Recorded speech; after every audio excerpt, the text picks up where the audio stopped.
reprenons notre petit cycle de petites conférences sur les ostensions, puisque nous sommes année ostensionnaire, et nous en étions à ce cycle de 7 ans, odorat. Donc nous avons vu l'origine avec l'arrivée de deux saints, Saint Israël et Saint Théobald, et maintenant, donc, les 7 ans, l'organisation et le fait que ces ostensions ne se sont arrêtées qu'une seule fois durant la Révolution. Oui. Alors je pense qu'il faut distinguer plein de choses. C'est qu'en Limousin, nous avons vu au Moyen-Âge, les ostensions étaient déjà présentes, que ce soit à Limoges, autour de Saint-Martial, etc. En fait, odorat, c'est un autre contexte. C'est-à-dire qu'il faut distinguer le culte aux saints, donc avec la fondation de l'Église, donc Saint Israël, Saint Théobald. Le culte aux saints est plus ou moins interne à la communauté des chanoines, c'est-à-dire qu'il est célébré tous les ans, l'anniversaire de la mort des deux saints est célébré dans la liturgie, c'est-à-dire l'organisation des prières au niveau des chanoines. Et donc les premières ostensions odorat ont lieu en 1659.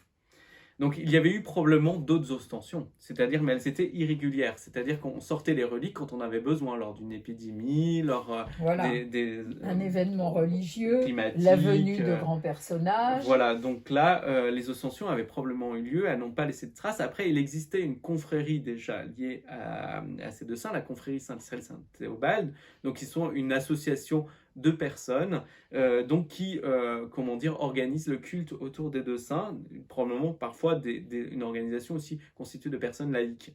Et donc les confréries, il y en avait plein au Moyen-Âge, au fin 15e siècle, il y en a vraiment, au 17e siècle, ça a pullule. Les ostensions, elles deviennent septennales dans un contexte très particulier. C'est-à-dire qu'au XVIe siècle, il faut se rappeler, petit rappel historique, on a eu les guerres de religion. Donc, voilà. Les guerres de religion, c'est en fait le christianisme qui se divise entre catholiques et protestants. Et ici, la région a été très marquée, notamment dans le Poitou, il y a eu beaucoup de places fortes protestantes.